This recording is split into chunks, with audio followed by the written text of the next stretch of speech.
প্রিয় বন্ধুগণ আমার, আল্লাহ রাসূল সাল্লাল্লাহু আলাইহি ওয়াসাল্লাম হিলফুল ফুজুলের দ্বারা, এই সংগঠনটির দ্বারা যখন দাওয়াতি কাজ শুরু করে দিল, আল্লাহ রাসূল যখন দাওয়াতের কাজ করতেছিল, একদিন যায়, 2 দিন যায়, 1 মাস যায়, 2 মাস যায়, ভালো খারাপ লোক ভালো হওয়া বাদে খারাপ লোক বেশি হয়, ভালোর থেকে মানুষ খারাপের দিকে চলে যায়।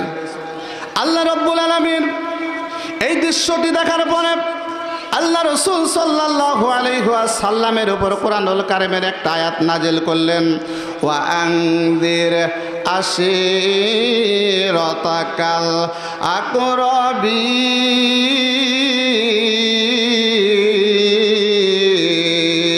জোরে বলুন আল্লাহু আকবার।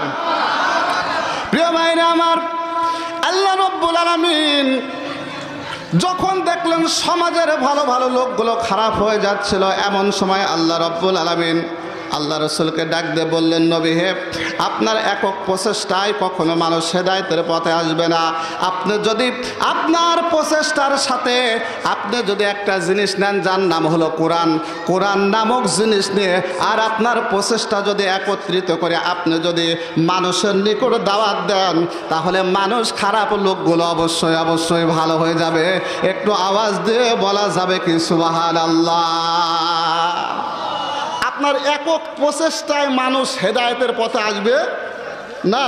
যদি আপনি হেদায়েতের পথে যদি মানুষদেরকে যদি আনতে চান, তাহলে আপনার প্রচেষ্টার পাশাপাশি কোরআন লাগবে। বলেন কি লাগবে? আরো জোরে বলেন কি লাগবে? কোরআনের মধ্যে ভেজাল আছে। আরো জোরে বলেন ভেজাল আছে। পৃথিবীতে যত কিতাব, পৃথিবীতে যা কিছু আছে, প্রত্যেকের মধ্যে বর্তমান ভেজাল আছে। আছে কিনা? আছে কিনা? 2 পাশে 2টা হুজুর, হুজুররা তো জানে, আপনারা কম জানলেও এনারা কিন্তু কম জানেন না। এনারা হলেন সমাজের সবচেয়ে বড় নেতা, সমাজের সবচেয়ে বড় নেতা। মনে করেন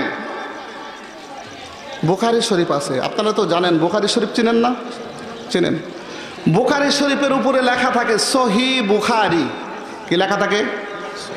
সহিহ বুখারী। আচ্ছা, যদি সহিহ বুখারী লেখা থাকে, তাহলে অবশ্যই ভেজাল বুখারী আছে। যদি ভেজাল বুখারী না থাকে, আওয়াজ হচ্ছে কিন্তু সামনে সামনে আওয়াজ হচ্ছে, প্রচন্ড আওয়াজ। যদি সহিহ বুখারী থাকে, তাহলে অবশ্যই ভেজাল বুখারী আছে না? না থাকলে, ভেজাল না থাকলে সহিহ হলো কিভাবে? কথা বলেন, আছে কিনা? এখন আসুন হাদিসের ক্ষেত্রে। হাদিস আছে না? আপনারা হাদিস জানেন না? হাদিসের ক্ষেত্রে কিছু হাদিস আছে সহিহ, সহিহ হাদিস আছে না? আবার কিন্তু হুজুর জাল হাদিস আছে, আছে না? সহিহ হাদিসও আছে, আবার কি আছে? জাল হাদিস আছে। বক্তাদের মধ্যেও কিন্তু কিছু সহিহ বক্তা আছে, কিছু ভেজাল বক্তা আছে। আছে কিনা? কিছু বক্তা দেখবেন হক কথা বলে, বলে না? হক কথা বলে কিনা?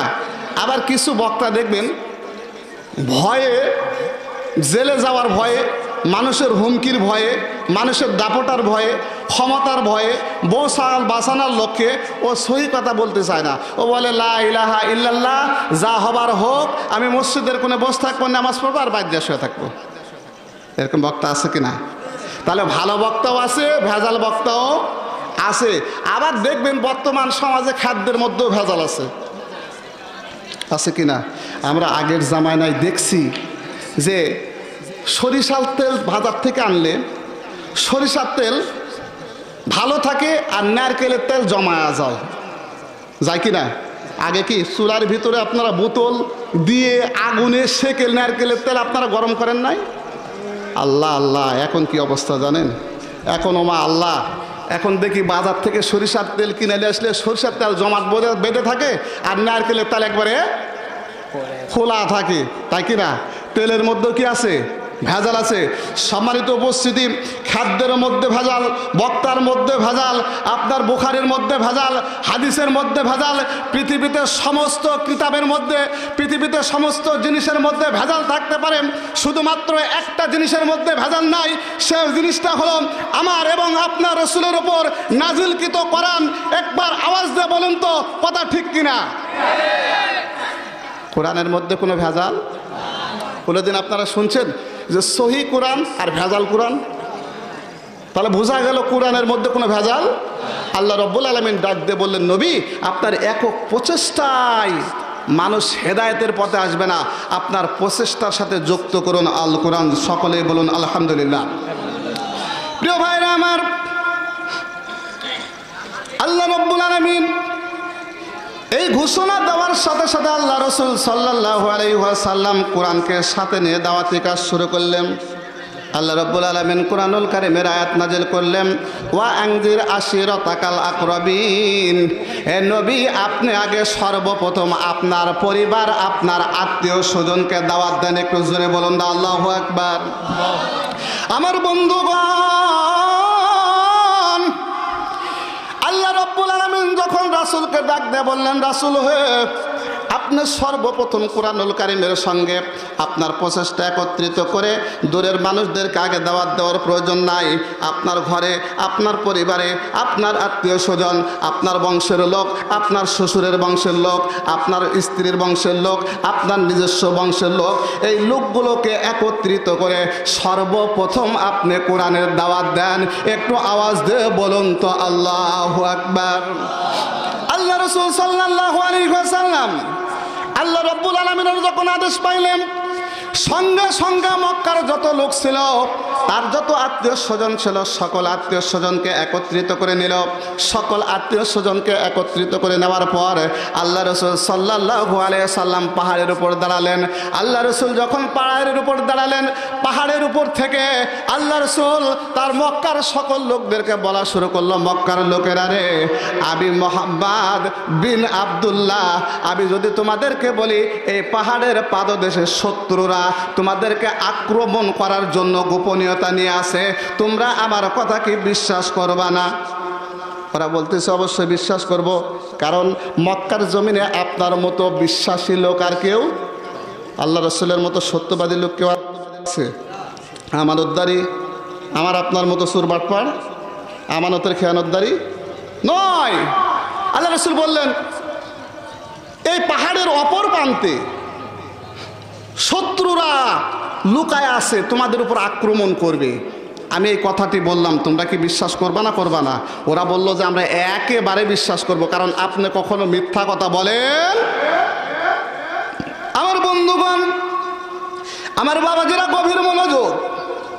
আল্লাহ রাসূল যখন তাদেরকে বললেন, শোনো, এই পাহাড়ের পাদদেশে শত্রুরা গোপনভাবে বসে আছে, তোমাদের উপর আক্রমণ করবে, তোমরা বিশ্বাস করবা না করবা না?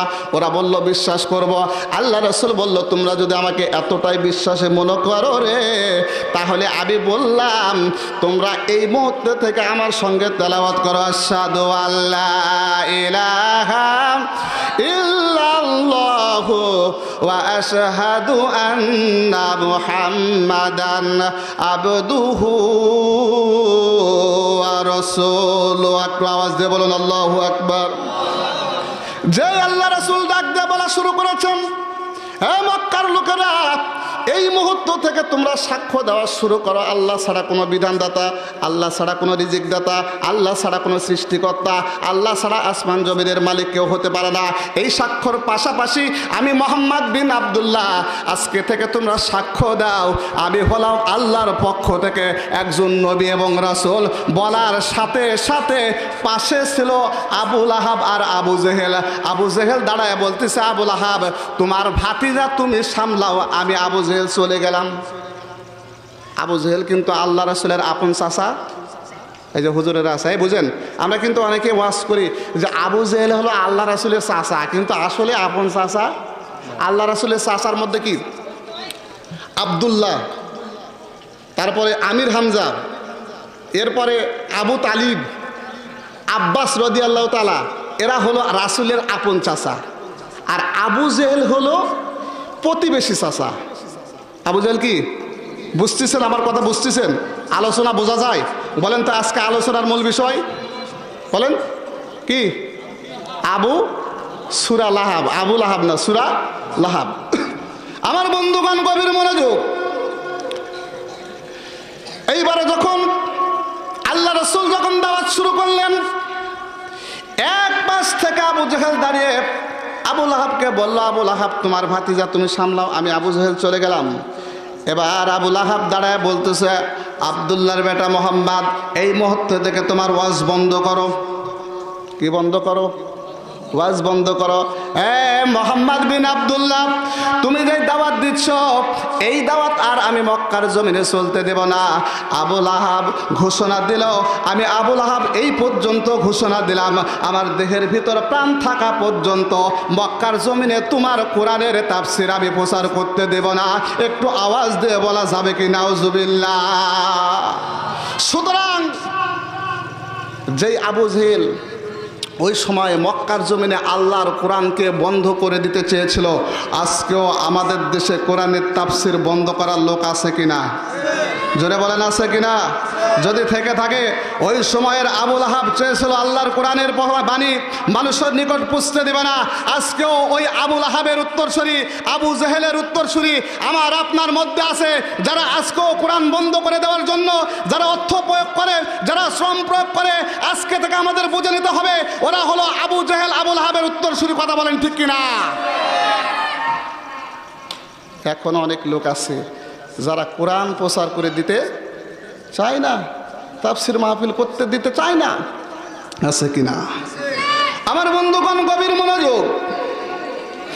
আল্লাহ রাসূল সাল্লাল্লাহু আলাইহি সাল্লাম যখন দিনের দাওয়াত দেওয়া শুরু করলো রে, একদিক থেকে আবুল আহাব বলা শুরু করলো, রে মোহাম্মদ, আমি আবুল আহাব ঘোষণা দিলাম, এই মুহূর্ত থেকে ঘোষণা দিলাম, আমার দেহের মধ্যে যতক্ষণ পর্যন্ত প্রাণ থাকবে ততক্ষণ পর্যন্ত মক্কার জমিনে তোমার কোরআন প্রচার করতে দেব না। আল্লাহ রাসূল একটু নিজের থেকে ঘামায়া গেলেন, চিন্তা করলেন কিভাবে কোরআন প্রচার করব। এবার আবুল আহাবের পক্ষ থেকে এবার ডাক আসলো, আল্লাহর বান্দা বিশ্বনবীজি রাহমাতুল্লিল আলামিন দাঁড়িয়ে বললেন, শোনো আবুল আহাব, শোনো, আমি মোহাম্মদ আজকে ঘোষণা দিলাম, আমার দেহের ভিতর যতদিন প্রাণ থাকবে আমি আব্দুল্লাহর ছেলে মোহাম্মদ মক্কায় কোরআন প্রচার করব। একটু আওয়াজ দিয়ে বলা যাবে কি আল্লাহু আকবার?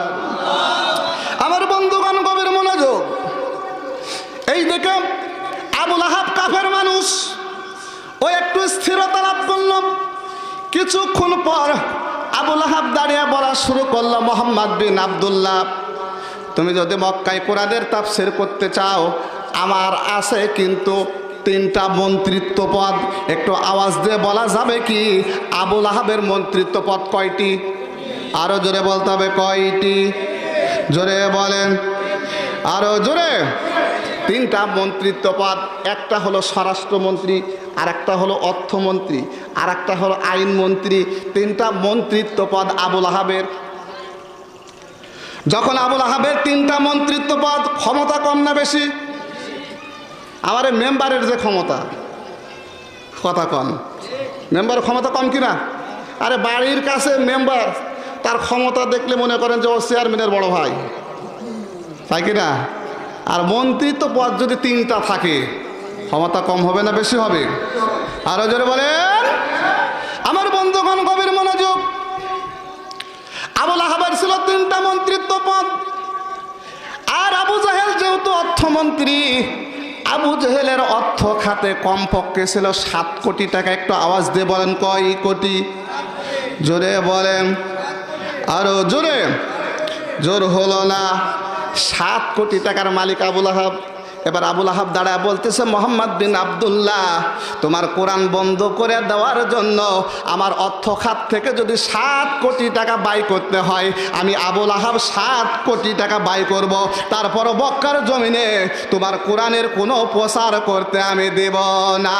একটু আওয়াজ দিয়ে বলুন না নাউজুবিল্লাহ। আমার বন্ধুগণ, আল্লাহ রাসূল একজন গরিব মানুষ। আল্লাহ রাসূল চিন্তা করলো, আবুল আহাবের আছে 7 কোটি টাকা, 7 কোটি টাকা আমার কোরআন প্রচার বন্ধ করে দেওয়ার জন্য ব্যয় করবে। আহারে, আল্লাহ রাসূল একজন গরিব মানুষ চিন্তা করলেন, আমার তো কোনো টাকা নাই, পয়সা নাই, আমার তো কোনো অর্থ নাই, আমি কিভাবে এই ইসলাম প্রচার করব?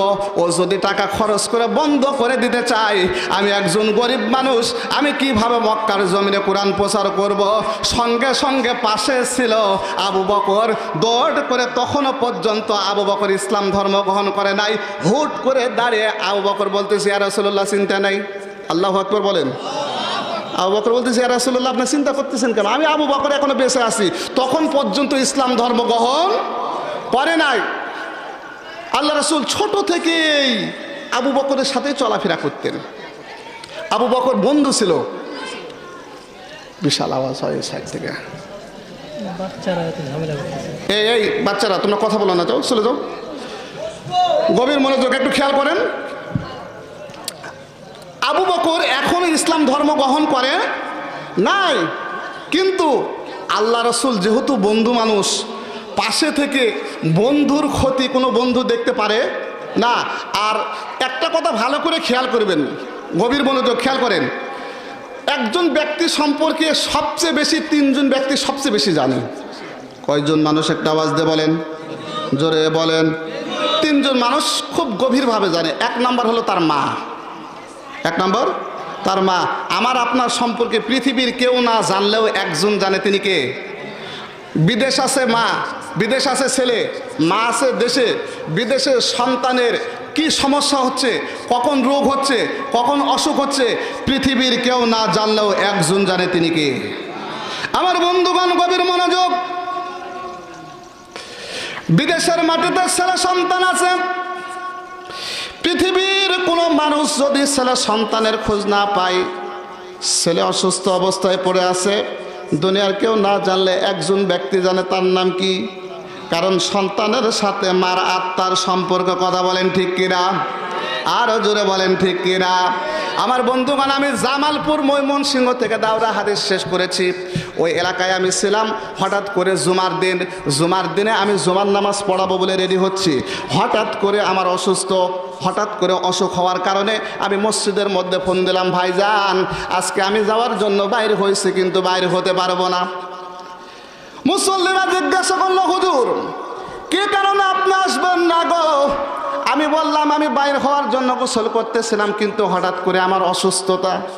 আমাকে সঙ্গে সঙ্গে মাদ্রাসার কমিটিরা বক্সিগঞ্জ নামের একটা বাজার আছে, ওই বাজারে হাসপাতালে নিয়ে যে ভর্তি করলো। আমার বন্ধুগণ সেখানে যাওয়ার পর আল্ট্রাসাউন্ড করলো, আমাকে যা কিছু করার দরকার করার পরে কিছুক্ষণ পরে আমি সুস্থ হলাম। বিকালবেলা মাগরিবের আগে আমি মাদ্রাসায় এসে বসলাম। আমি আমার মায়ের কাছে ফোন দিলাম, আমি মাকে সালাম দিলাম। আমার মা আমার সঙ্গে কথা বলতে বলতে আমার মা আমাকে জিজ্ঞেস করলো, বাবারে তোর কথার মধ্যে কেমন জানি জড়তা মনে হচ্ছে, আজ সকাল থেকে আমার মনের মধ্যে শান্তি নাই, আমার মনে হয় তোর নাকি অসুখ হয়েছে। আমি মাকে জিজ্ঞাসা করলাম, মা তুমি কিভাবে জানলা যে আমার অসুখ হয়েছে? মা বলল, শোনে রে বাবা, পৃথিবীর সন্তানের কোন সমস্যা হবে পৃথিবীর কেউ না জানলেও একজন ব্যক্তি জানবে, তিনার নামে কি? একটু আওয়াজ দিয়ে বলুন। মা জানবে সন্তানের কোন কি হয়েছে। আমার বন্ধুগণ, 2 নাম্বার জিনিস হলো, আমার আপনার সম্পর্কে জানবে আপনার স্ত্রী। কথা বলেন, আপনি কোন মার্কা হুজুর, আপনি কোন মার্কা মুসল্লি, দুনিয়ার কেউ না জানলেও একজন যাবে, সেটা হলো আপনার স্ত্রী। কথা বলেন ঠিক কিনা? আমার বউ মাঝে মাঝে বজরুল রশিদ চাচার একটু ওয়াজ শুনেন নাই, যে আরে দুনিয়ার সবাই আমাকে হুজুর বলে সম্মান করে, আর তুই ঘরের বউ আমাকে হুজুর বলিস না, কারণ কি? বয়ে বলতেছে, শোনো তুমি কোন মার্কা হুজুর এটা আমার জানা আছে। বলে কি না বলে? আমার বন্ধুগণ গভীর মনোযোগ। আমিও আমার বউকে জিজ্ঞাসা করলাম, বউ সবাই আমাকে দাওয়াত দেয়, সব জায়গায় যায় আমি ওয়াজ করি, কিন্তু ঘরের ভিতর তোমার সাথে ওয়াজ করে পারি না। সবাই আমাকে হুজুর বলে সম্বোধন করে, তুমি কখনো হুজুর বলো না, খালি বলো ওমরের আব্বা। হুজুর বলো না কেন? বলতেছে তুমি কোন জায়গা হুজুর সেটা আমার জানা আছে, জোরে বলুন ঠিক কিনা? বউ কিন্তু স্বামীকে কখনো সম্মান করতে চায় না। আপনি রাষ্ট্রপতি হন, আপনি স্বরাষ্ট্রপতি হন, আপনি মন্ত্রী হন, আপনি যদি দেশের সরকারও হন, পৃথিবীর সমস্ত মানুষ সম্মান করবে, কিন্তু আপনার বউ আপনার কখনো সম্মান করবে না। কথা বলেন ঠিক কিনা? আমার বন্ধুগণ, 3 নম্বর যে ব্যক্তি আপনার সম্পর্কে জানতে পারবে এটা হলো আপনার বন্ধু। কথা বলেন ঠিক কিনা? ছোটবেলার 2 বন্ধু একসাথে ঘুরছেন, কত ডাব চুরি করছেন, কত মানুষের ফসল চুরি করছেন, আপনি কত খিরা চুরি করছেন, মূলার ভের মূলা নাই মূলা চুরি করছেন কিনা? কথা বুঝেন আমার, বুঝেন? ওয়াজ আপনাদের কাছে চলবে? চালাবো ওয়াজ? আওয়াজ না, আপনাদের আওয়াজ শুনে মনে না চলবে না, চালাবো। আমার বন্ধুগণ, 2 বন্ধু একসাথে ছোটবেলা মানুষের কাছে ডাব চুরি করছেন। ডাব চুরি করে খাওয়ার পর আপনারা বড় হয়ে গেছেন। এক বন্ধু চলে গেছে মাদ্রাসায়, আর এক বন্ধু চলে গেছে স্কুলে। স্কুলে যাওয়ার পরে স্কুলের বন্ধু ক্লাস 9 পর্যন্ত লেখাপড়া করছে। 9 পর্যন্ত লেখাপড়া করার পরে আর লেখাপড়া হয় নাই, কাঠমিস্ত্রির কাজ করেছে, ওর আর লেখাপড়া হয় নাই। যেই বন্ধু মাদ্রাসায় গেছে ওই বন্ধু বড় একটা মুফতি সাহেব হয়েছে। আল্লাহু আকবার বলেন। 20 বছর পর ওই মুফতি সাহেব বন্ধু গ্রামের বাড়িতে আসছে। আসার পরে বাজারে গেছে, যাওয়ার পরে ওই বন্ধুর সাথে দেখা। আর সকালে সালাম দিতে, আসসালামু আলাইকুম মুফতি সাহেব।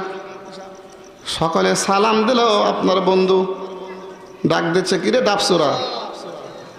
কি কয়? কিরে ডাবসুরা মনে আছে? বড় হুজুর হইছু, কিন্তু ডাব যে চুরি করে খাইছিলাম আমার কাছে, বলবে কিনা? কথা বলে। সবাই মুফতি সাহেব বললো, কিন্তু বন্ধু মুফতি সাহেব বলবে না। কিরে আব্দুল্লাহ, কুটে তুই?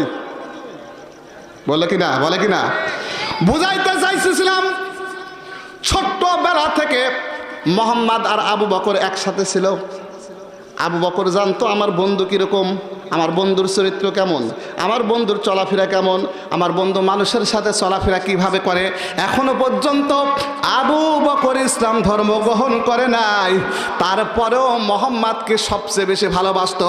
কারণ আবু বকর জানতো মোহাম্মদ কোনোদিন মক্কার জমিনে মিথ্যা কথা, কোনো আমানতের খেয়ানত করে না। জুড়ে বলেন আল্লাহু আকবার। আমার বন্ধুগণ, গভীর মনোযোগ। এই দিকে আবু বকর দাঁড়িয়ে গেছেন। এবার আবু বকর দাঁড়িয়ে যে আবু লাহাবকে হুঙ্কার দিচ্ছে, আবু লাহাব রে, তুমি যদি তোমার অর্থ খাত থেকে 7 কোটি টাকা ইসলাম প্রচার করতে যদি ব্যয় করো, আমি আবু বকর ঘোষণা দিলাম আমার অ্যাকাউন্টে আছে 40,000 স্বর্ণ মুদ্রা। আজকে আমি সবার সামনে ঘোষণা দিয়ে দিলাম, মোহাম্মদের ইসলাম প্রচার করার জন্য আমি 40,000 স্বর্ণ মুদ্রা আল্লাহ রাস্তায় ব্যয় করে দিলাম। জোরে বলুন না আল্লাহু আকবার।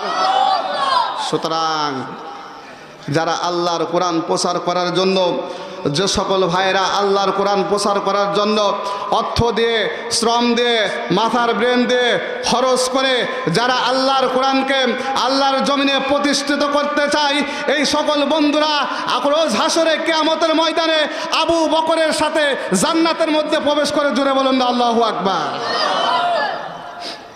একদল বলতেছে কোরআন প্রচার করতে দিব না, আল্লাহ রাসূলের পাশে একজন একজন করে দাঁড়ানো শুরু করছে। আবার বন্ধুগণ, গভীর মনোযোগ। আবু লাহাবের পরে আবু লাহাবের পাশে বসেছিল তার স্ত্রীর নাম হলো উম্মে জামিল। কি নাম? উম্মে জামিল। বুঝতেছেন? তাফসীর বুঝতেছেন? এলে সব ওয়াজ কিন্তু আপনাদের বুঝতে হবে। এই থেকে শুনে ওই যে এক লোক ওয়াজ শুনছে, তো ওয়াজ শোনার পরে চিন্তা করতেছে, হুজুর যা ওয়াজ করছে আজকে সব ওয়াজ মুখস্থ করছে, বাড়ির যা বউক বলবো, বাড়ির যা কাক বলবে, বউক বলবে। চিন্তা করতেছে সব ওয়াজ আজকে বাড়ির যা বউক বলবো বলে চিন্তা করে রাস্তা হাঁটতেছে।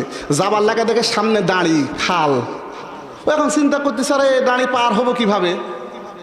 বলতে বলতে চিন্তা করে, না লেংটি মারা লাগবে। এবার লেংটি মারছে, মারার পর খাল পার হয়েছে। হয়ে যাওয়ার পর বাড়িতে গেছে, বাড়িতে যাওয়ার পরে বউ বলতেছে, স্বামী রাত 1টা পর্যন্ত তুমি ওয়াজ শুনলা, কি ওয়াজ শুনছো একটু বলো দিনি। বলতেছে স্ত্রী গো, সব মুখস্থ ছিল, কিন্তু লেংটি মারার পরে সব হারায় ফেলাইছি। কি করছে? লেংটি মারার পরে সব হারায় ফেলে দিছি। তো আপনারা সে কাজ করিয়েন না, যা শুনবেন সেটা মনে রাখবেন ইনশাআল্লাহ। আমার বন্ধুগণ, গভীর মনোযোগ। আবু লাহাবের পাশে তার স্ত্রী উম্মে জামিল বসেছিল। উম্মে জামিল দাঁড়িয়ে গেছে। উম্মে জামিল দাঁড়ানোর পরে এবার মোহাম্মদকে হুমকি দিচ্ছে, মোহাম্মদ তোমার ওয়াজ বন্ধ করো।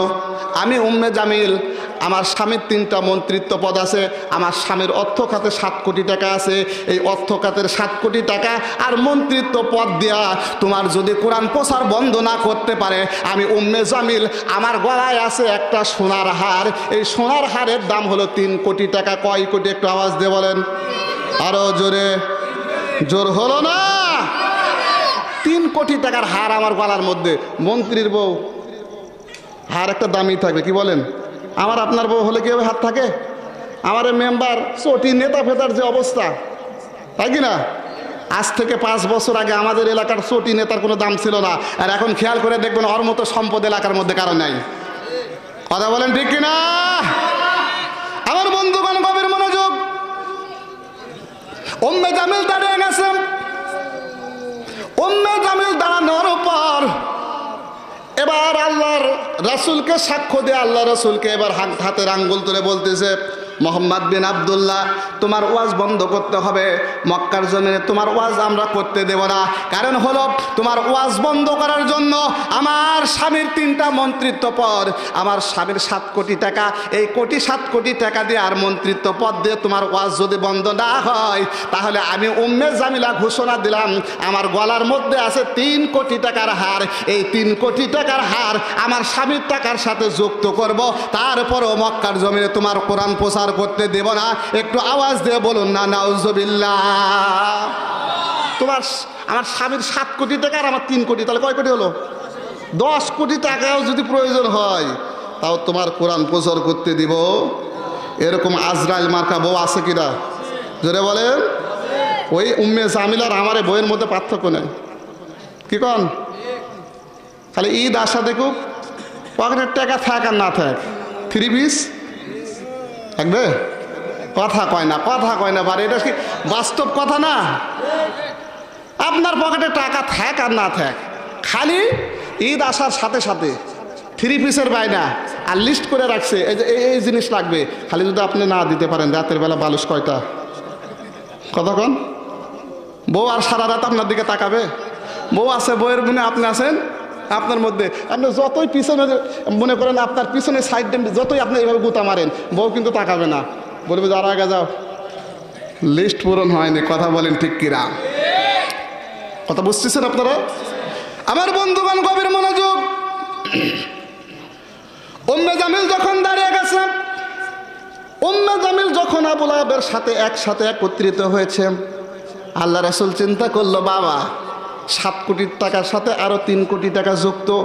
আমার আল্লাহ রাসূল একটু ঘামা গেলেন, চিন্তা করলেন উম্মে জামিলের টাকা 3 কোটি টাকা যুক্ত হয়ে গেল, তারপরও আমার কোরআন প্রচার করতে দেবে না। সঙ্গে সঙ্গে আল্লাহ রাসূলের পাশে বসেছিলেন তার বিবি খাদিজাতুল কুবরা। একটু আওয়াজ দিয়ে বলুন না আল্লাহু আকবার। খাদিজাতুল কুবরা এবার দাঁড়িয়ে গেছেন, উম্মে জামিলকে হাতের আঙ্গুল তুলে বলে, রে উম্মে জামিল, তুমি যদি তোমার স্বামীর টাকার সাথে 3 কোটি টাকার হার যদি তুমি যুক্ত করতে পারো, আমি খাদিজাতুল কুবরা আমার স্বামীর ইসলাম প্রচারের জন্য আমার আছে 40টা কল কারখানা। একটু আওয়াজ দিয়ে বলুন খাদিজাতুল কুবরার কল কারখানা কয়টা? আরো জোরে বলেন, কয়টা? জোরে বলেন, আরো জোরে। 40টা কল কারখানা। খাদিজাতুল কুবরা বলতেছে, তোমার 3 কোটি টাকা যদি তোমার স্বামীর সাথে লাগাও, আমি কি বলে গেছি নাকি? আমার আছে 40টা কলকারখানা। শুধু 40টা কলকারখানা নয়, 40টা কলকারখানার সাথে আমার শ্রমিক আছে প্রায় 250 থেকে 300। আমি সবগুলো আমার স্বামীর ইসলাম প্রচারের জন্য আল্লাহ রাস্তার এই মুহূর্ত থেকে বাই করে দিলাম। জোরে বলুন না আল্লাহু আকবার। আমার বন্ধুগণ গভীর মনোযোগ। খাদিজাতুল কুবরা যখন দাঁড়াইছে, এবার উম্মে জামিলকে হাতের আঙ্গুল দেখায়া বলো, উম্মে জামিল শোনো, তোমার স্বামীর 7 কোটি টাকার সাথে যদি তুমি 3 কোটি টাকা যুক্ত করতে পারো রে, আমি খাদিজাতুল কুবরা এই মুহূর্ত থেকে ঘোষণা দিলাম, আমার স্বামীর ইসলাম প্রচার করার জন্য আমার আছে 40টা কলকারখানা। এই 40টা কলকারখানা আমি ইসলাম প্রচারের কাজে আজকে এই মুহূর্ত থেকে আমি আল্লাহ রাস্তায় ব্যয় করে দিলাম। জোরে বলুন না আল্লাহু আকবার। আমার বন্ধুগণ গভীর মনোযোগ। এবার যখন টাকাতেও পারল না, স্বামীর হারেও পারল না, এবার আবুল আহাব আর তার স্ত্রী উম্মে জামিল এবার নিচে দাঁড়ানো ছিল। আল্লাহ রাসূল যখন নিচে দাঁড়াইছে, এবার আবুল আহাব সঙ্গে সঙ্গে হাতের ভিতর গামছা ছিল, ওই গামছা দিয়ে আল্লাহ রাসূলের গলার মধ্যে পেঁয়াজ দিয়ে ধরছে। জোরে বলুন না আল্লাহু আকবার। আরো জোরে বলুন আল্লাহু আকবার। আল্লাহ রাব্বুল আলামিন আর সহ্য করলেন না, সঙ্গে সঙ্গে সূরা লাহবের প্রথম আয়াত নাজিল করলো। সকলে আমার সঙ্গে বলেন, তাব্বাত ইয়াদা আবি লাহাবি ওয়া তাব। জোরে বলেন আল্লাহু আকবার। আমার বন্ধুগণ, সঙ্গে সঙ্গে আল্লাহ রাব্বুল আলামিন আল্লাহ রাসূলের উপর কুরআনুল কারীমের সূরা লাহাবের প্রথম নাম্বার আয়াত নাজিল করলো, ধ্বংস হোক আবু লাহাবের 2 হাত। জোরে বলা যাবে কি আল্লাহু আকবার? বলার সাথে সাথে আবু লাহাব চিন্তা করলো, আরে আল্লাহ নবীর উপর কোরআন নাজিল করলো, সূরা লাহাব নাজিল করলো, আমার নামে সূরা। কুরআনুল কারীমে একজন লোকের নামে সূরা নাজিল হয়েছে, সেটা হলো লাহাবের নামে। কার নামে? আবু লাহাবের নাম কিন্তু আবু লাহাব নয়, ওর আসল নাম হলো আব্দুল উজ্জা। কি নাম? আব্দুল উজ্জা।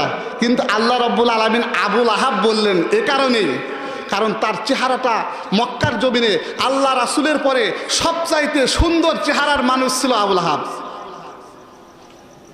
এই জন্য আল্লাহ রাব্বুল আলামিন লাহাবকে ডাক দিয়ে বলল যে তোমার হাত 2টা কি হয়ে যাক, ধ্বংস হয়ে যাক।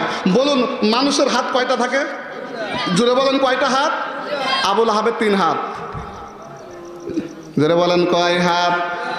3 হাত। একটা হলো ডান হাত, আর একটা হলো বাম হাত, আর একটা হলো ক্ষমতার হাত। কারণ 3টা মন্ত্রিত্ব পদ। কয়টা? 3টা মন্ত্রিত্ব পদ। তাহলে তার হাত হলো কয়টা? 3টা হাত। আমার বন্ধুগণ গভীর মনোযোগ।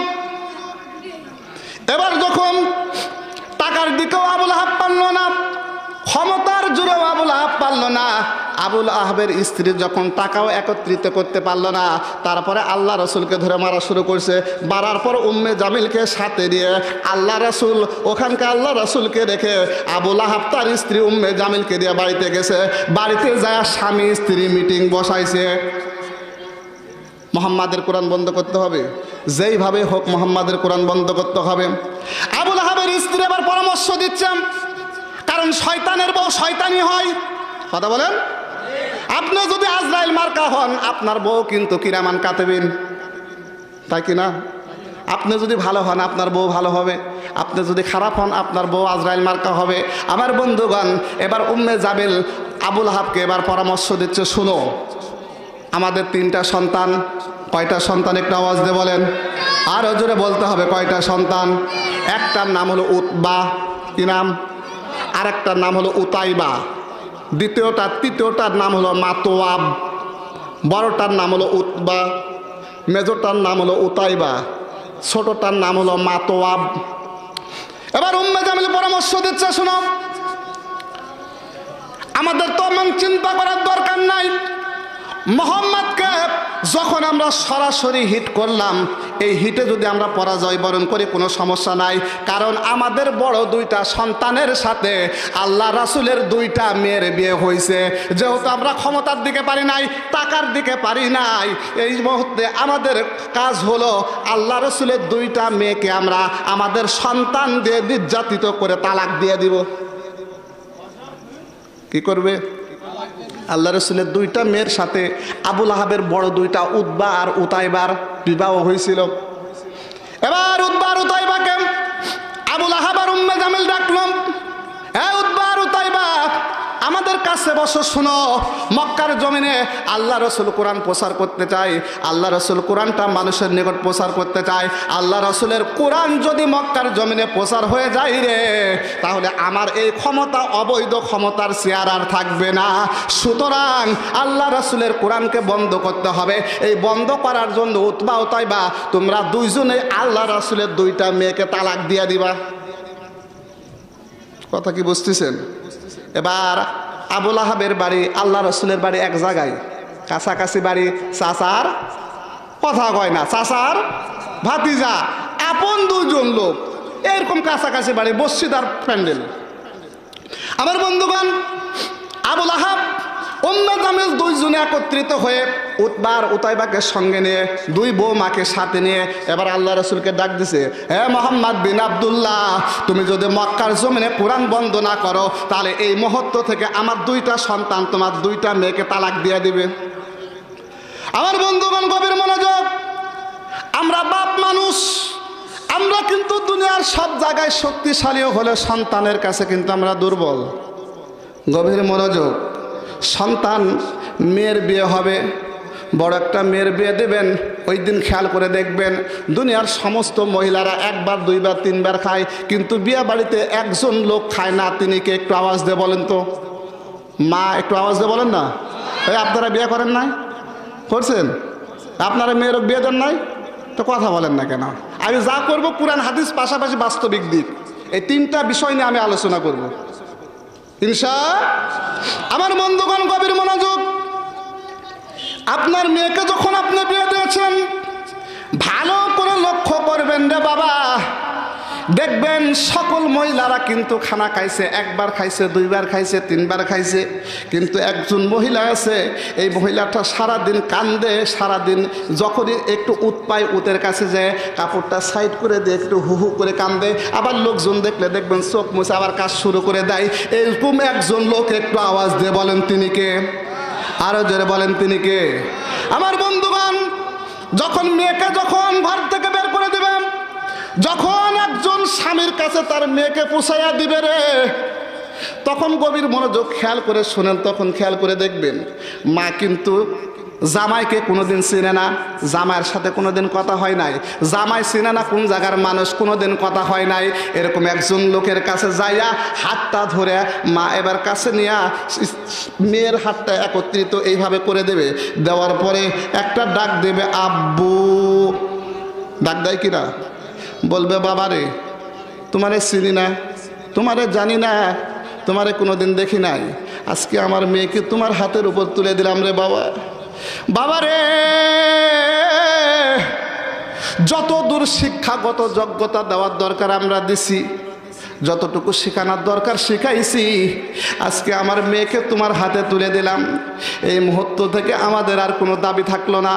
এই বলে মা অনেক কিছু বলতে চায়, আর মা কিছু বলতে পারে না, ওখান থেকে দৌড় দিয়ে এসে ঘরের ভিতর বিছানার উপর শুয়ে, যদি ল্যাপ থাকে, খাতা থাকে, বালিশ থেকে কামড় দিয়ে ধরে হু হু করে কান্নাকাটি করে। কথা বলেন ঠিক কিনা? ওই জায়গায় ওই দিনে একজন বাবার ভূমিকা দেখবেন, সারাদিন আপনার বন্ধু বান্ধব, আপনার শ্বশুরের বন্ধু বান্ধব আর ওই লোকের বন্ধু বান্ধব সবাই সারাদিন দুইবার তিনবার করে খাবে, কিন্তু একজন মানুষ লোয়ার মতো খেটে যাবে, ওই মানুষটার নাম কি? আরো জোরে বলেন কি? বাপ কিন্তু কোনো সময় খাবার টেবিলে বসবে না, সবাইকে কিন্তু খাওয়াবে। আমার বন্ধুগণ, যখন মেয়েকে বিদায় করে দিতে হবে, বাবাকে বলা হবে, যান আপনি একটু আপনার মেয়েকে আপনার জামাইয়ের হাতে তুলে দেন। বাবা কিন্তু ওই সময় যাওয়ার চাবে না, বাবা বলবে খালুকে, মেয়ের খালুকে বলবে যে আপনারা তুলে দিলেই হবে, আমি ওটা যাব না। কারণ বাবার কলিজা ফেটে যায়, কারণ এই মুহূর্ত থেকে মেয়েকে অন্য একটা ছেলের হাতে তুলে দিতে হবে, যার কারণে বাবা চিন্তা করে আপনারাই তুলে দেন, আমি আর ওখানে যাব না। কথা বলেন ঠিক কিনা? আমার বন্ধুগণ গভীর মনোযোগ, ওই সময় মেয়ের খালু, মেয়ের চাচা, মেয়ের মামারা যারা থাকবে, ওরা বলবে আপনার মেয়ে আপনাকেই তুলে দিতে হবে, আমাদের তো তেমন দায়িত্ব নাই, কারণ মেয়েটা হলো আপনার। আমার বন্ধুগণ, এবার বাপ যখন মেয়ের কাছে যাবে, মেয়েটা বড় হয়েছে, 18 বছর বয়স হয়েছে, বালেগ হওয়ার পর থেকে বাবার আশপাশ কোনোদিন বসে নাই, বাবার কাছে বসে নাই, কারণ বড় হয়েছে। বড় মেয়েরা বসে কাছে বাবার কাছে বসতে চায়, দুধ দিতে, আব্বু আমার এটা লাগবে, আব্বু আমার এটা লাগবে, কিন্তু কাছে কখনো বসতে, আবার বাবাও কখনো বড় মেয়েকে কাছে বসে বাবা তুমি একটু বসো তোমার মাথা দেখে দিই, এরকম কি কোনো দিন দেখছেন? আমার বন্ধুগণ, এই মেয়েটাকে যখন জামাইয়ের হাতে তুলে দিবে, জামাইয়ের কাছে যখন তুলে দিবে, বাবা কিন্তু ওই জায়গায় উপস্থিত হয়, কিন্তু মেয়ে আর বয়সের বার্ধক্য মানে না। এবার সন্তান 18 থেকে 20 বছরের মেয়ে ছোট্ট একটা বাচ্চার মতো হয়ে যায়, দৌড়ে এসে আব্বুকে জড়াইয়া ধরে, জড়াইয়া ধরে বুকের ভিতরে নিয়ে বলে, রে আব্বু আজকে থেকে আমাকে আর তুমি দেখতে পাবা না। আমার বন্ধুগণ, আমি খেয়াল করে দেখলাম এই বড় মেয়েটা ছোট্ট বাচ্চার মতো বাবাকে জড়াইয়া ধরে বাবার অন্তরের মধ্যে বুকের মধ্যে মাথাটা দিয়ে বাবাকে জড়াইয়া ধরে বলে, বাবারে আজকে থেকে আমাকে বিদায় দিয়ে দাও, কারণ এতদিন তুমি দেখাশোনা করেছ, আজকের পর থেকে আমার নাম ধরে বাড়িতে ডাকার মতো আর কেউ থাকবে না। বলেন ওই সময় বাবার অন্তরের অবস্থা কিরকম, একটু আওয়াজ দিয়ে বলেন তো। আমার বন্ধুগণ, বাবা ওই সময় গভীর ভূমিকা পালন করে, কাঁদতে চায়, মানুষের সামনে কাঁদতে পারে না, চোখ দিয়ে গড় গড় করে পানি পড়ে যায়। আমার বন্ধুগণ, বুঝাইতেছিলাম, যখন আবুল আহাব দাঁড়ায় বলল তোমার 2 সন্তানকে, তোমার 2 মেয়েকে এই মুহূর্ত থেকে তালাক দেব, তখন বিশ্ব নবীজির অন্তরটা কি অবস্থা হয়েছিল? আমার আপনার অন্তরের মধ্যে যদি এরকম অবস্থা হয়, তাহলে মোহাম্মদের অন্তরের মধ্যে কিরকম অবস্থা হয়েছিল, একটু আওয়াজ দিয়ে বলেন, কথা ঠিক কিনা? আমার বন্ধুগণ, এই সময় মোহাম্মদ বিন আব্দুল্লাহ এবার দাঁড়িয়ে 2টা মেয়েকে ডাক দেয়। এবার 2টা মেয়েকে ডাক দেওয়ার পরে বলে, মারা তোমরা দুনিয়া চাও না আখেরাত চাও, দুনিয়া চাও নাকি পরকাল চাও? যখন 2টা মেয়েকে ডাক দিয়া এবার বলা শুরু করলো, বাপ যেমন মেয়েও কিন্তু, বাপ যদি চরিত্রহীন হয় তার মেয়েও কিন্তু, কথা বলেন ঠিক কিনা? এবার বাপ যেমন মেয়েরা তেমন। মেয়েরা বলল, বাবা আমরা বেঁচে থাকতে তোমাকে লাঞ্ছিত বঞ্চিত হতে দেব না। ও বাবা মোহাম্মদ বিন আব্দুল্লাহ, বাবা গো, আপনাকে এই মুহূর্তে থেকে আমরা সাক্ষ্য রেখে বললাম, তোমার ইজ্জতের জন্য, তোমার কোরআন প্রচারের জন্য আমাদের জীবন এই মুহূর্ত থেকে আল্লাহ রাস্তায় কোরবানি করে দিলাম। আবুল আহাব যদি এই মুহূর্তে থেকে আমাদের 2 জনকে তালাক দিয়ে দেয়, কোনো সমস্যা নাই, আপনি নিজ ইচ্ছায় মেনে নেন, কোনো টেনশন করবেন না। তারপরও ইসলামী আন্দোলনের নেতারা আল্লাহ ছাড়া কারো কাছে মাথা নত করে? কথা বলেন, করে না? করে কিনা? সম্মানিত উপস্থিতি, ইসলামী আন্দোলনের যারা নেতা আছেন, এদের ওপর যত জেল আসুক, যত জুলুম আসুক, যত নির্যাতন আসুক, ওরা দুনিয়ার কারো কাছে ভয় পায় না, একমাত্র আল্লাহ ছাড়া পৃথিবীর কারো কাছে মাথা নত করতে চায় না। কথা বলেন ঠিক কিনা? ওরা ভয় পায় কাকে? আল্লাহকে। কাকে ভয় পায়? আমার আপনার টাইম নাই। এবার বিশ্বনবীজি 2 সন্তানকে যখন ডাক দিল, দেওয়ার পরে বলতেছে, আব্বু আপনি টেনশন করেন না, আবুল আহাব যদি তালাক, ও 2টা সন্তান যদি তালাক দিয়ে দেয়, আপনি টেনশন করেন না, আমরা খুশি মনে মেনে নিতে রাজি আছি, তারপরও আপনাকে লাঞ্ছিত হতে দিব। আমার বন্ধুগণ, গভীর মনোযোগ। এবার আবুল আহাব 2 সন্তানকে অর্ডার দিল, উতবা উতাইবাকে, উতবা উতাইবা তোমরা এই মুহূর্ত থেকে মোহাম্মদের 2 মেয়েকে তালাক দিয়ে দাও। বলার সাথে সাথে উতবা উতাইবা বলা শুরু করেছে, মোহাম্মদের মেয়েকে 1 তালাক, 2 তালাক, 3 তালাক। কয় তালাক? 3 তালাক দেওয়া হয়ে গেছে। এবার দেখেন, বাবার সামনে যদি 2টা মেয়েকে একসাথে তালাক দেয়, বাবার মন কি অবস্থা হতে পারে? আল্লাহ রসুল সাল্লাল্লাহু আলাইহি সাল্লাম ওই মুহূর্তে আবুল আহাবকে হুঙ্কার দিয়ে বলল, রে আবুল আহাব, তোমার সন্তান এই মুহূর্ত থেকে যদি আমার 2টা মেয়েকে তালাক দিয়ে দেয়, তাহলে তোমরা শুনে নাও, তোমার এই 2 সন্তানকে দ্বিতীয় বিবাহ দেওয়ার আগে জংলার বাঘ আর সিগালে তোমার 2 সন্তানকে খেয়ে ফেলে দিবে। আল্লাহ রসুল বলতেছে, তোমরা যদি এই মুহূর্ত থেকে যদি আমার 2টা মেয়েকে যদি তালাক দিতে দেও, তাহলে আজকে থেকে তোমরা শুনে নাও, তোমার 2 সন্তানকে দ্বিতীয় বিবাহ দেওয়ার আগে জঙ্গলের বনের হিংস্র বাঘ, হায়না, সিগাল তোমার এই 2 সন্তানকে টেনে হিঁচড়ে খেয়ে ফেলে দিবে। কথাটা কার? কথাটা কার বলেন? আল্লাহ রাসূলের। কার কথা? মিথ্যা হতে পারে? পারে বলেন? মিথ্যা হবে না। আবুল আহাব চিন্তা করলো, সর্বনাশ, যেহেতু মোহাম্মদ বলছে, কারণ মোহাম্মদ এ পর্যন্ত যতবার বলেছে কোনোবারই তার কথা মিথ্যা হয়।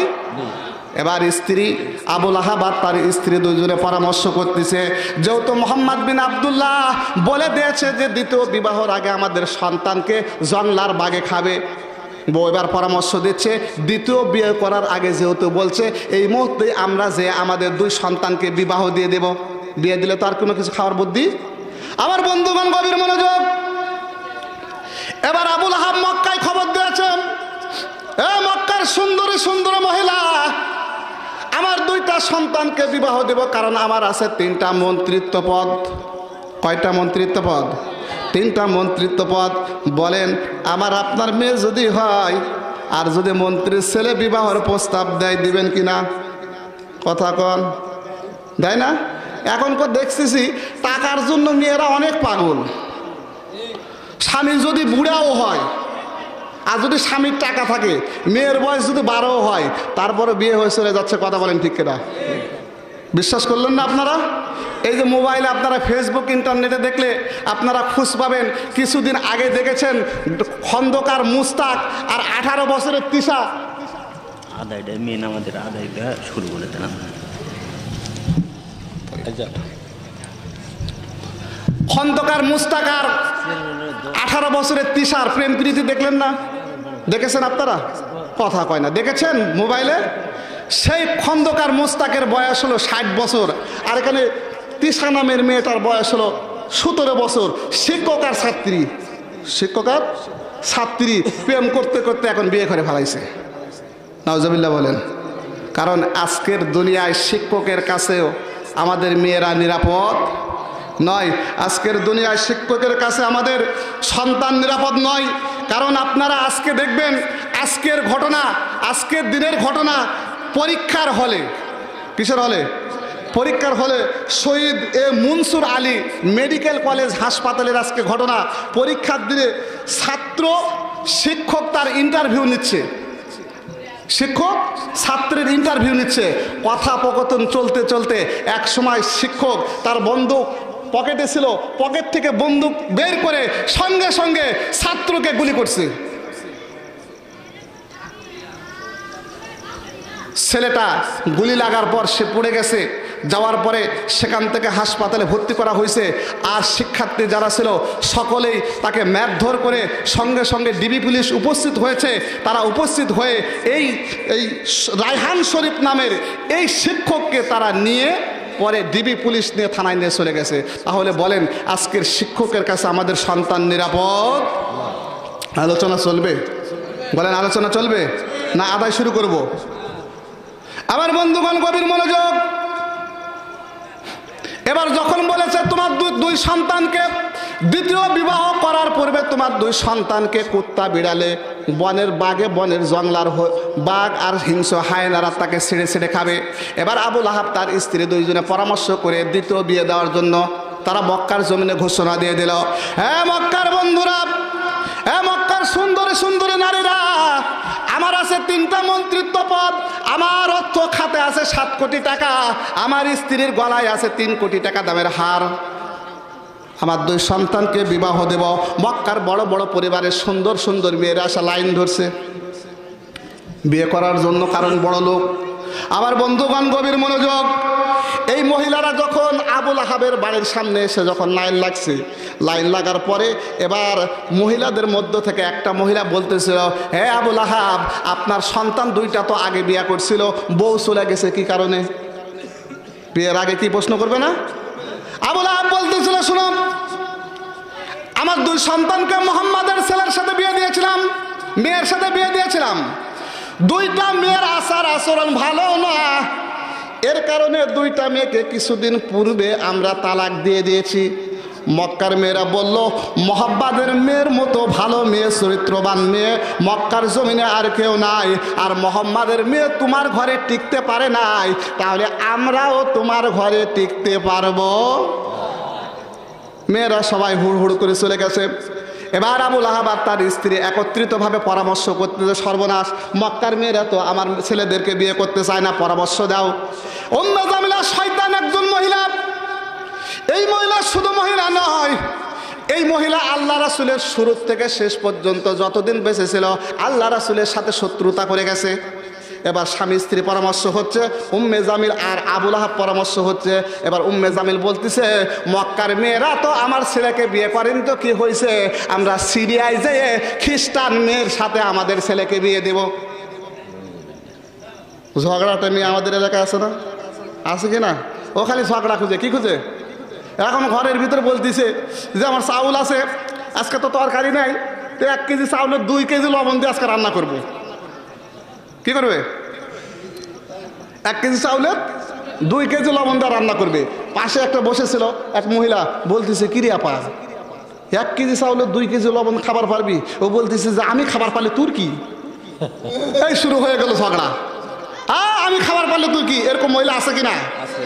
উম্মে জামিল পরামর্শ দিল, আবু লাহাব, মক্কার মহিলারা যদি বিবাহ যদি আমাদের সন্তানকে না করে কোনো সমস্যা নাই, কারণ মক্কার মেয়েরা তো করে নাই, তো কি হয়েছে, সামনে আছে সিরিয়া, সিরিয়ায় খ্রিস্টান মেয়েদের সাথে আমাদের 2 সন্তানকে বিয়ে দেব।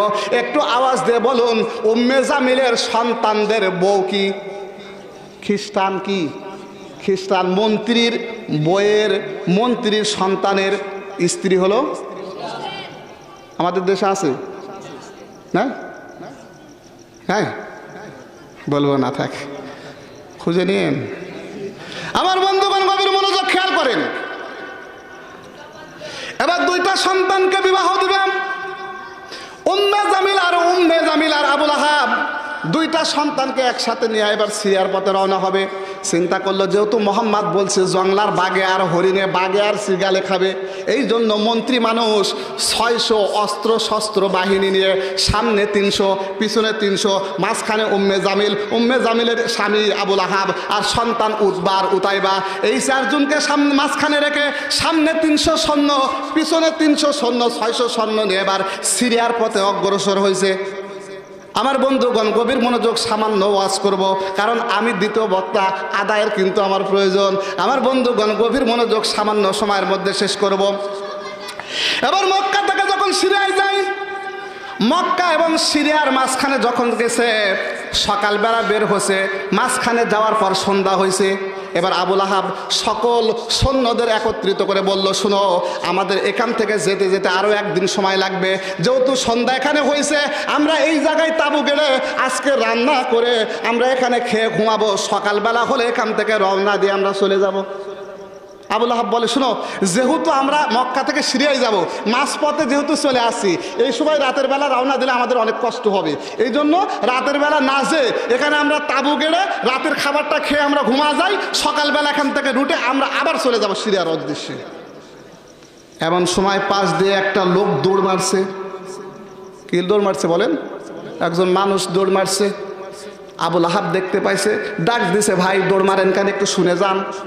বলতেছে, ওই লোক দৌড়ে আসা বলতেছে, আপনাদের বাড়ি কই? তো বলতেছে, আমাদের বাড়ি মক্কায়। তো কই যান? সিরিয়ায়। তো আপনারা তো তাহলে এখানকার মানুষ না? আবু লাহাব বলতেছে, না, আমরা এখানকার মানুষ নয়। তো বলতেছে, আপনি কি জানেন, আপনারা এমন জায়গায় তাঁবু গাড়ছেন গো, প্রতি বছরে একটা দিন জঙ্গল থেকে রাতের বেলা হিংস্র হায়না আর বাঘ এই জায়গায় আসে। কোন জায়গায়? যেখানে বাঘের ভয় কথা কয় না, যেখানে বাঘের ভয়। আমার বন্ধুগণ গভীর মনোযোগ। এবার আবু লাহাব এই লোকটারা প্রশ্ন করে, তুমি দৌড়াইতেছো কেন? বলতেছে, এই জায়গায় বছরে একটা বার জংলার মধ্য থেকে হিংস্র বাঘ, হিংস্র হায়না, হিংস্র শিয়াল এই জায়গায় আসে, আসার পর দেখে, ঘুরে ঘুরে দেখে, যে লোকগুলোকে পায় ওই লোকগুলোকে ধরে ধরে খেয়ে ফেলে যায়। আজকে হলো সেই দিনের একদিন। আজকে কোন দিন? আবু লাহাব চিন্তা করতেছে, সর্বনাশ, আমার ছেলেকে তো তাহলে শেষ, কারণ মোহাম্মদ বলেছে, মোহাম্মদের কথা মিথ্যা হতে পারে না। আমার বন্ধুগণ গভীর মনোযোগ। আবু লাহাব এবার লোকটাকে বলতেছে, আর কোনো তথ্য দিতে পারবা নাকি? লোকটা বলতেছে, শুধু তাই নয়, এখানে যে লোকগুলোকে পায়, লোকগুলো চেহারা এই বাঘগুলো এইভাবে ই করে, নাক দিয়ে নিঃশ্বাস দিয়ে দেখে, যেই লোকগুলোর নাক মুখ থেকে গন্ধ বের হয়, ওই লোকগুলোর ঘাড় আগে মটকায়া দেয়। বলে লোকটা দৌড় মেরা চলে গেছে। আবুল আহাব চিন্তা করতেছে, সৈন্যবাহিনী সবাইকে ডাকছে, ডাকার পরে বলতেছে, শোনো, আমাদের যদি বাঘে আসে আক্রমণ করে, তোমরা কিন্তু যা সশস্ত্র বাহিনী আছে গুলি করবা। কি করবা? গুলি থাকলে গুলি করবা, তলোয়ার থাকলে তলোয়ার দিয়ে আঘাত করবা। বলেন, জীবনের ভয় সবার আছে কি না? কথা বলেন। এখন আবুল আহাব চিন্তা করলো, যেহেতু বাঘ এখানে আসবে খাওয়ার জন্য, তাহলে আমার 2 সন্তানকে খাবে, আমি একটা কাজ করি, 2 সন্তানকে বগলের মধ্যে নিই। এই বলে 2 সন্তান উতাইবাকে আবুল আহাবের বগলের মধ্যে নিছে। এখন বলেন, সে মক্কা থেকে সিরিয়ার মাঝপথে হেঁটে গেছে, গায়ের থেকে ঘাম বাইর হয় নাই, বগলের গন্ধ বাড়ছে না কমছে? কথা কয় না, বাড়ছে না কমছে? এখন যেই উতাইবাকে আবুল আহাব 2 বগলের তলে নেওয়ার পরে দেখে উতাইবার চোখ মুখ থেকে একবার বগলের দুর্গন্ধ। কি বার হয়েছে? দুর্গন্ধ। এবার অস্ত্র শস্ত্র বাহিনী রাতের বেলা যখন খেয়াল করে দেখে, ওই জঙ্গলার মধ্যে থেকে হাজার হাজার বাঘ এবং হাজার হাজার ভাল্লুক, হাজার হাজার শিয়াল জঙ্গল থেকে লাল লাল চোখ বাইর করে বেরিয়ে চলে আসতেছে। সৈন্যরা চিন্তা করতেছে, সর্বনাশ, কিছুক্ষণ আগে লোকটা বলে গেল যদি জঙ্গলা আমাদের যদি নিঃশ্বাস, ওই লোকটা আর একটা খবর দিয়েছিল যে সকল লোক নাক বন্ধ করে নিঃশ্বাস না নিয়ে মরার মতো পড়ে থাকবে, ওরা তাদেরকে কামড়াবে না, মারবেও না। এখন এরা চিন্তা করতেছে সৈন্যরা যে না, আগে চাকরি বাঁচানোর দরকার না, আগে জীবন বাঁচাতে হবে। কি বলেন? আগে কি বাঁচাতে হবে? এখন সৈন্যরা চিন্তা করলো, এবার চিত হয়ে সব সৈন্য 600 সৈন্য চিত হয়ে পড়ে গেছে। যাওয়ার পর নাকটা বন্ধ করে একা সবগুলো শুয়ে আছে। আবুল আহাব বললো, সর্বনাশ, 600 সৈন্য যখন শুয়ে আছে, আমি দাঁড়া থেকে করবো কি? এবার আবুল আহাব চিত হয়ে শুয়ে গেছে। সন্তান 2টাকে বলছে, শোনো, তোমরা নাক নিঃশ্বাস বন্ধ করে শুয়ে থাকো। এবার জঙ্গল থেকে বাঘ আসছে, শৃগাল আসছে, জঙ্গলার হায়না আসছে, আসার পরে সবগুলোর নাকের নিঃশ্বাস এইভাবে শুনতেছে, কিন্তু কেউ নিঃশ্বাস ফেলে না। আমার বন্ধুগণ, যখন নিঃশ্বাস কেউ ফেলে না, জঙ্গলার বাঘ, জঙ্গলার যারা শিয়াল, যারা হায়না ছিল, ওরা কিন্তু কাউকে আর খাওয়ার জন্য প্রস্তুতি গ্রহণ করতেছিল না। কিন্তু ওই যে লোকটা বলে গেছিল, চেহারা থেকে যার দুর্গন্ধ পাওয়া যাবে তার ঘাড় আগে মটকাবে। এবার উতাইবার কাছে যখন আসছে, আসার পরে যখন নিঃশ্বাস নিয়ে শুনতেছে, নিঃশ্বাস যখন নিয়ে এইভাবে শুনতেছে, শোনার পরে নাক থেকে চোখ মুখ থেকে যখন বগলের গন্ধ বাইর হয়েছে রে, সঙ্গে সঙ্গে বাঘ 2 জনকে ধরে ঘাড় মটকায় দিছে। একটু আওয়াজ দিয়ে বলা যাবে কি আল্লাহু আকবার? আলোচনা চলবে, এখনো শেষ করিনি, মাঝ পথে, এখনো 1 ঘন্টা থেকে 1.5 ঘন্টা আলোচনা হবে ইনশাআল্লাহ। আলোচনা করার পূর্বে সম্মানিত উপস্থিতি, আপনারা জানেন এই যে মসজিদ, আমি বাংলা ভাষায় কথা বলি, আর আমি যেখানে আলোচনা করি, এই কিছুদিন পূর্বে আপনাদের সিরুপাড়া আসছিলাম, আমাকে দেখেন নাই? আমি দ্বিতীয় বক্তা ছিলাম ওখানকার। কিন্তু বিষয়টা হলো, সময় না দিলে আলোচনা করা যাবে। আজকে যেহেতু সময় পাইছি, খুব আওয়া যায়। কি বলেন? কি বলেন? সম্মানিত উপস্থিতি, মসজিদের অবস্থা দেখেন। আমাদের বাড়ি 1 তলা 2 তলা 3 তলা 24 তলা হয়ে যায়, কিন্তু মসজিদের ঘর আমরা ভালো করতে চাই না, টাকার পকেট থেকে বাইর করতে চাই না। আজকে যারা যারা টাকা পকেট থেকে বাইর করে, আজকে আমার কথা শুনে যারা যারা পকেট থেকে টাকা বাইর করবে, আমি শেষ দেওয়াতে আমি সবার জন্য দোয়া করব, ওরা বিনা হিসেবে জান্নাতের মধ্যে চলে যাবে। আল্লাহ রাব্বুল আলামিন হাসরের ময়দানে সর্বশেষ আল্লাহ রাসূলকে খুশি করার জন্য উসিলা খুঁজবে। কি খুঁজবে? আল্লাহ রাসূলকে যখন অনুমতি দিয়ে দেবে, ইরফা রাসাক, হে আল্লাহ রাসূল, আপনি মাথা উঠান, আপনি কি চান? আল্লাহ রাসূল বলেন, শোনেন আল্লাহ, আমি মাথা উঠাতে পারি, কিন্তু আমার একটা শর্ত আছে। আল্লাহ রাব্বুল আলামিন বলবেন, কি শর্ত? তো বলতেছে, আমার একটা উম্মতকে রেখে আমি জান্নাতের মধ্যে যাব। আল্লাহ রাব্বুল আলামিন বলবে, ঠিক আছে, আপনার সব উম্মতকে নিয়ে আপনার সাথে জান্নাতে দিয়ে পাঠাবো। এবার আল্লাহ রাব্বুল আলামিন ফেরেশতাদের ডাক দিয়ে বলবে, এই শাফিকুল হুজুরের আমলনামায় দেখতো, কি তার ওসিলা আছে, কি তার নেক কাজ আছে। কতক্ষণ দেখবে শাফিকুল হুজুর, আল্লাহ, এর জীবনে কোনো ভালো আমল নাই, কিন্তু একটা আমল আছে, সেটা হলো এই মসজিদের জন্য আল্লাহ 5,000 টাকা ওই দিনে দান করছিল। আল্লাহ বলবে, এর ওসিলা করে কে জান্নাতের মধ্যে দিয়ে দে। আর জোরে বলেন। সুতরাং আপনারা জান্নাতে যেতে চান না? চান? তাহলে আল্লাহর বান্দারা, আপনারা একজন বান্দা আমাকে এই মুহূর্ত থেকে আল্লাহর আসমানের নিচে জমিনের উপরে সর্বপ্রথম করোনা হয়েছিল আবুল আহাবের। আল্লাহু আকবার বলেন। সর্বপ্রথম করোনা কার হয়েছিল? আবু লাহাবের। করোনা হওয়ার পরের ঘটনা আপনারা ভালো করে জানেন। ডাক্তারেরা বলেছে, যার যার করোনা হবে, যদি বিদেশ থাকে, ঢাকায় থাকে, নওগাঁয় থাকে, বাড়িতে আলে কমপক্ষে 14 দিন ঘরের মধ্যে বসে থাকা লাগবে। কয়দিন? এ কাজ হয়নি? এখন এক স্বামী বিদেশ থেকে আসছে, বাড়িতে আসা খোঁজ দিয়েছে স্ত্রী ইয়ের বাড়ি, শ্বশুর বাড়ির। ও চিন্তা করতেছে আর বাড়ি থাকা যাবে না, স্ত্রীর সাথে দেখা করে আসি। এখন স্ত্রী শ্বশুরের বাড়ির, এবার স্বামী গেছে স্ত্রীর বাড়ির, শ্বশুরের বাড়িতে যাওয়ার পরে দেখে স্ত্রী বাড়ি ঝাড়ু দিচ্ছে। এখন এই ছেলে যা সালাম আলাইকে দিচ্ছে, আসসালামু আলাইকুম স্ত্রী, আমি বিদেশ থেকে আসছি। স্ত্রী তাকা দেখে তো আমার স্বামী বিদেশ থেকে আসছে, ধাইটা দৌড় মারছে ঘরের ভিতরে। এখন দরজা ঠোকায়, তুমি খুলতেছো না কেন, খুলো, আমি তোমার স্বামী বিদেশ থেকে আসছি। স্ত্রী বলতেছে তুমি জানো না দূর থেকে আসলে 14 দিন ঘরের মধ্যে আমি কি তোমার সাথে থাকা কি আমি করোনা পার করে নিব? এই হলো করোনার অবস্থা। সম্মানিত উপস্থিতি, যখন করোনা মানুষের মধ্যে প্রচার হয়ে গেল, যখন প্রত্যেকটা মানুষের প্রচার হয়ে গেল, তখন ডাক্তারেরা বাইর করলো যে যদি মানুষের করোনা হয় কমপক্ষে 20 সেকেন্ড হাত ধুতে হবে। কি করতে হবে? হাত ধুতে হবে 20 সেকেন্ড। তার আবার স্যাভলন, ডিটল, আরো অনেক কিছু দিয়ে হাত ধুতে হবে, চোখ মুখ দিতে হবে। যত ধুবেন তত করোনা চলে যাবে। এখন বলেন আপনারা বাইর করলেন 2020 সালে হাত ধুতে হবে, মুখ দিতে হবে, পাও দিতে হবে, যত ধুবেন তত করোনা দূর হয়ে যাবে। কিন্তু আমার আল্লাহ রাব্বুল আলামিন সেই 1400 বছর, 1500 বছর আগে আমার রাসূলকে শিক্ষা দিয়েছেন, হে রাসূল আপনি যদি আপনার উম্মতকে বলে দেন, আপনার উম্মতরা যদি প্রত্যেকটা 5 ওয়াক্ত নামাজের আগে তাদের হাত, তাদের মুখ, তাদের পা, তাদের চেহারা, তাদের মাথা যদি ধয়, তাহলে আর জীবনে কোনো রকমের রোগ বালা মুসিবত হবে না। কথাটা কার? আপনি তো বাইর করলেন 20 সালে, আর আমার আল্লাহ বাইর করছে 1500 বছর আগে। তাহলে কোরআনে 1500 বছর আগে যা ঘটছে বর্তমানে সেগুলোই বাস্তবায়িত হচ্ছে ইনশাআল্লাহ। ইনশাআল্লাহ আল্লাহর জমিনে যারা এই কোরআন নিয়ে গবেষণা করেছেন তারাই মুসলমান হয়ে গেছে। জোরে বলেন আলহামদুলিল্লাহ। আমার বন্ধুগণ, আল্লাহ তাআলা, আল্লাহ তোমার বান্দাদের মধ্য থেকে আল্লাহ এমদাদুল হক মৃদা, আল্লাহ মির্দা পাড়া বাড়ি